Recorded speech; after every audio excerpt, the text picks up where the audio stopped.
Assalamualaikum warahmatullahi wabarakatuh. Alhamdulillah nih adik-adik, kita sudah sampai di portal bergoyang. Setelah kemarin kita sudah belajar propping system ya, atau sistem tahanan atau portal tidak bergoyang ya. Portal bergoyang. Kita juga sudah mempelajari yang paling pertama itu simple beam untuk unstroke metode cross. Sekarang kita masuk di portal bergoyang metode cross. Atau disebutnya itu kita kasih warna hitam ya. Bahasa Inggrisnya itu adalah sway frame. Kalau di kita itu portal bergoyang ya. Oke. Nah, hari ini kita akan belajar prosedurnya. Kita hapus prosedur portal bergoyang. Nah, kita akan mempelajari apa itu portal bergoyang dan apa bedanya dengan portal tidak bergoyang. Sebenarnya sudah dijelaskan di pertemuan sebelumnya, tapi kita akan lebih detail. Baik, pertama-tama kita sudah tahu bahwa portal tidak bergoyang kemarin itu untuk mencari momennya, itu momen lintang dan lain-lain itu ini ya, momen bending moment, lenturnya itu kita menghitung berdasarkan apa? Kita berhitung berdasarkan external load ya. External load atau beban luar ya. Oke. Nah, untuk portal bergoyang ini ada lagi tambahan satu ya. Kita akan mempertimbangkan yang disebut goyangan atau bahasa Inggrisnya itu sway. Atau keadaan di mana si struktur kita bergoyang sebanyak beberapa senti atau beberapa meter. Nah itu kita sebutnya delta ya, delta. Oke. Nah, untuk bisa menganalisa portal bergoyang, mohon maaf saya agak flu ya. Kita harus menggunakan metode yang disebutnya superposition. Gini ya, superposition ya. Oke, akan saya jelaskan. Saya akan menggambar salah satu contoh untuk portal bergoyang. Jadi seperti ini. Nah, ini adalah salah satu contoh, klasik contoh yang beban portal bergoyang dengan beban merata ya. Nah, di sini pasti akan terjadi defleksi ya, seperti ini. Kita begini terus. Saya percepat supaya oke. Ini terjadi defleksi.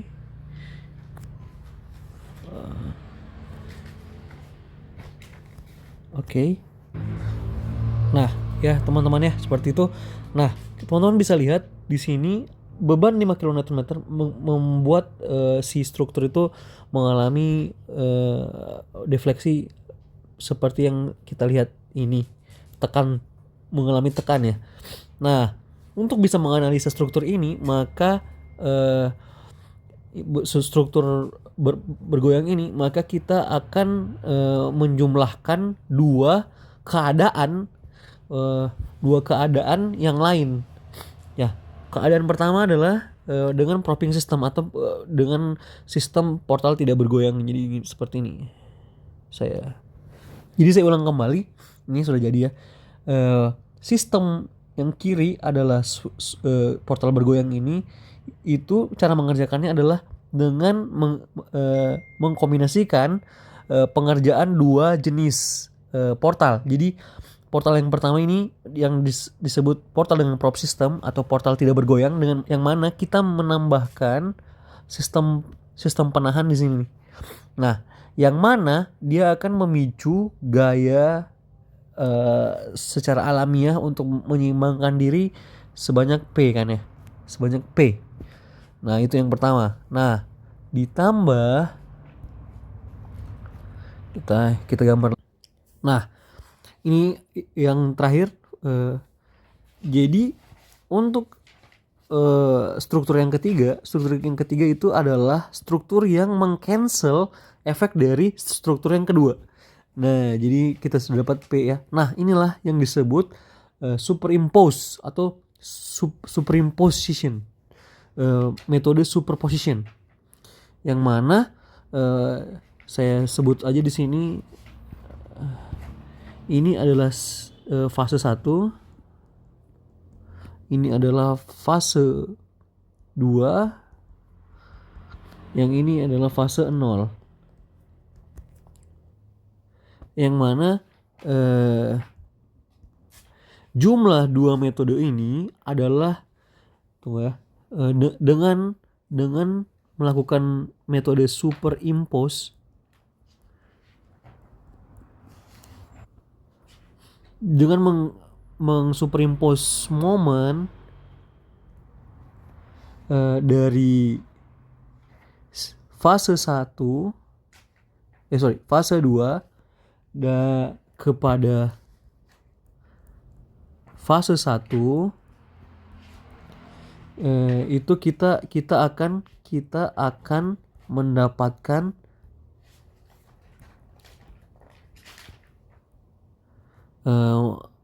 momen pada fase 0. Superimpose. Oke, metode superimpose. Jadi ya begini. Nah, jadi saya ingatkan lagi bahwa kita harus mencari fase 0 ya. Kita harus mencari fase 0. Fase 1 itu sudah kita kerjakan sebelumnya, jadi kita sudah nyaman lah ya untuk mengerjakan fase 1. Nah, yang sekarang kita akan pelajari adalah fase 2. Bagaimana kita mengerjakan fase 2 dan bagaimana kita melakukan superimpose ke fase 1 sehingga kita mendapatkan fase 0. Nah, untuk itu kita akan belajar fase 2 ya. Fase 2. Nah, gini teman-teman. Teman-teman pasti akan bingung nih pasti ya dengan penjelasan yang akan saya jelaskan. Tapi keep in mind saja, ini teori dulu.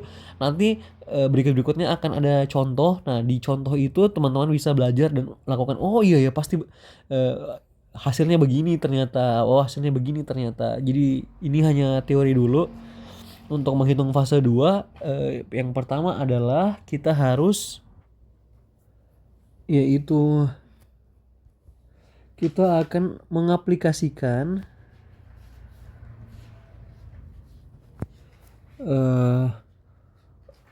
momen tahanan atau orang bilang biasa propping force ya, kepada frame atau kepada ya frame. Oke. Contohnya seperti ini.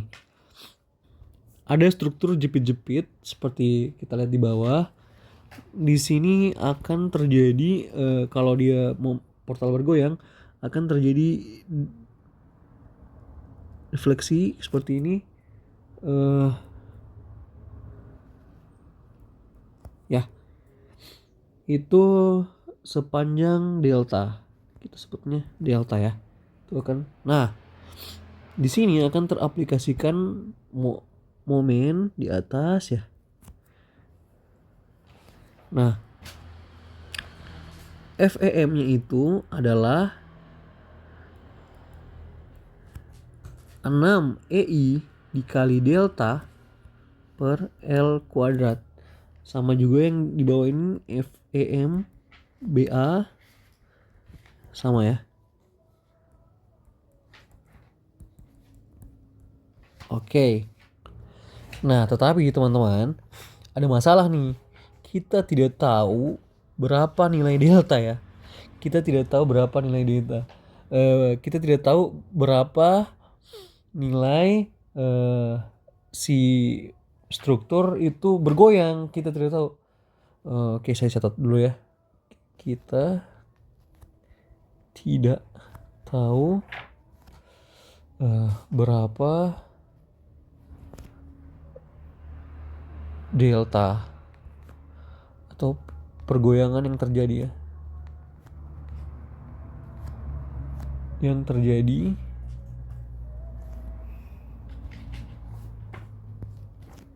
akibat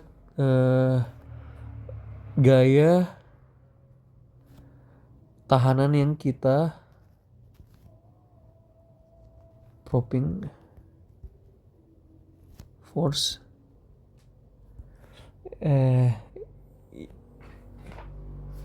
yang terjadi ya. Jadi kita tidak tahu berapa delta pergoyangan yang terjadi akibat gaya tahanan propping force yang terjadi. Maka dari itu kita kesini. Nah, untuk itu bagaimana ya? Bagaimana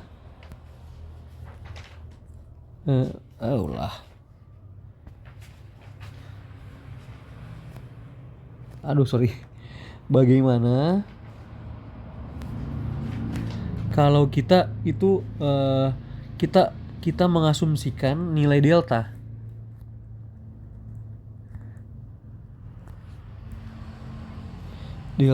dengan nilai arbitrary. Ini bahasa Inggris ya, arbitrary. Coba teman-teman pakai kamus apa itu arbitrary. Arbitrary itu kayak semacam sebutnya? Kayak semacam nilai tapi asumsi yang diasumsikan begitu. Tunggu apa ya? Saya baik, sudah saya cari di konsep matematika. Jadi bilangan arbitrary itu adalah bilangan yang dapat dipilih secara bebas tanpa batasan. Jadi kita mengasumsikan nilai delta berdasarkan konsep arbitrary ya. Jadi dengan konsep itu maka kita bisa memanggil delta menjadi delta prime ya, delta aksen disebutnya. Jadi dengan mengasumsikan itu maka delta menjadi delta aksen ya. Kita mengasumsikan.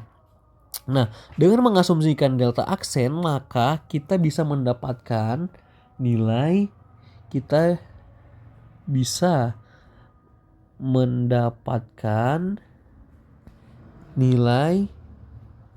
FEM ya. Kita bisa dapat nilai FEM tapi juga aksen atau FEM prime ya. Oke, saya ulang lagi deh. Jadi kita akan mendapatkan nilai namanya arbitrary sway atau nilai arbitrary pergoyangannya sebanyak delta aksen atau delta prime. Lalu kita setelah itu akan mencari arbitrary FEM-nya dapat ya. Jadi sebutnya FEM aksen. Yang ketiga itu kita akan dapat yang sama juga itu momen. Kita akan dapat momen ya. Momen itu M2 aksen. M2 prime. Nah, kenapa M2? M2 itu ini ya. Maksudnya momen pada fase 2. Nih, pada fase 2. Oke, kita dapat momen pada fase 2. Lalu terakhir kita akan mendapatkan arbitrary propping force atau momen tahanannya. Kita sebutnya momen tahanan lagi, bukan momen tahanan. Gaya tahan, gaya topangnya. Kita sebutnya itu apa? P aksen. Baik, apa yang bisa kita tarik kesimpulan dari ini semua? Nah, gini teman-teman. Saya inikan lagi ya. Nah, teman-teman lihat baik-baik ini ya. Jadi ini adalah kuncinya. Kunci dari metode ini ya. Oke, jadi P prime itu yang tadi ini, yang ini P prime itu memiliki hubungan yang linear dengan momen pada fase 2 prime. Linear, ada hubungan yang linear ya. Lalu sama juga P biasa, P aktual atau P P yang betul-betul, kalau saya tulis P berarti P yang betul-betul terjadi ya, aktual P itu punya hubungan yang linear juga dengan M momen pada fase 2 yang asli, yang tidak kita asumsikan ya teman-teman ya, begitu. Nah ini lagi, ini adalah momen asli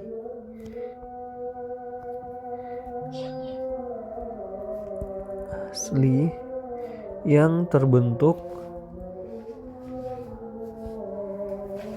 dari propping force atau gaya tahan ya. Yang ini teman-teman, yang kita tadi tulis P, ini gaya tahan ini yang asli. Oke. Momen asli yang terbentuk dari propping force.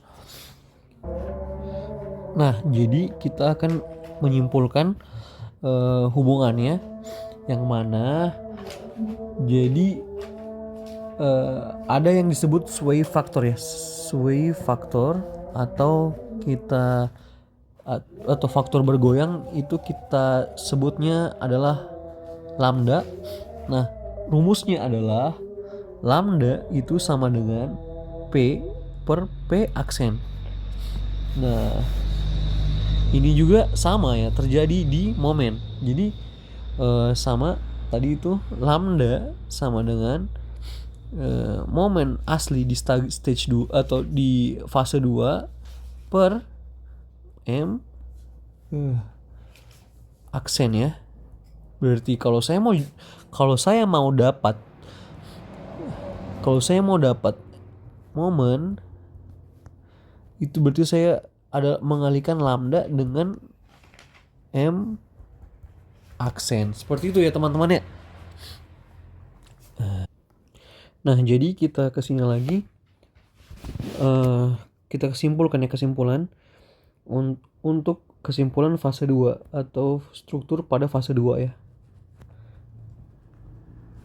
Fase 2. Nah, yang pertama adalah kita akan aplikasikan P aksen atau P prime sehingga mengakibatkan kita mendapatkan delta aksen atau delta prime.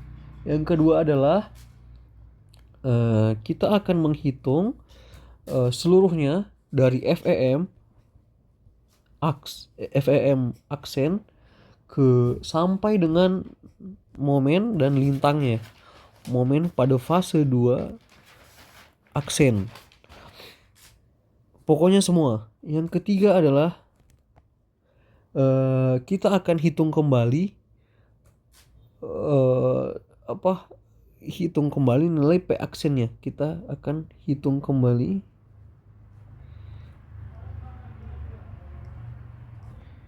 nilai P aksennya. Terus baru deh kita akan hitung nilai yang benarnya. Kita hitung fase 2, momennya dengan cara momen yang benarnya itu dengan cara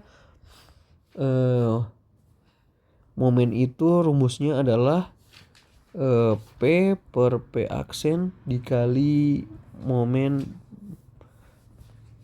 prime. Ya, begitu ya. Ini rumusnya. P per P aksen dari mana ya? Dari lambdanya diganti ya. Ini. Ya, jadi itu. Sehingga kita dapat momen sesungguhnya. Oke, itu saja teman-teman untuk hari ini. Terima kasih sudah menyimak. Assalamualaikum warahmatullahi wabarakatuh.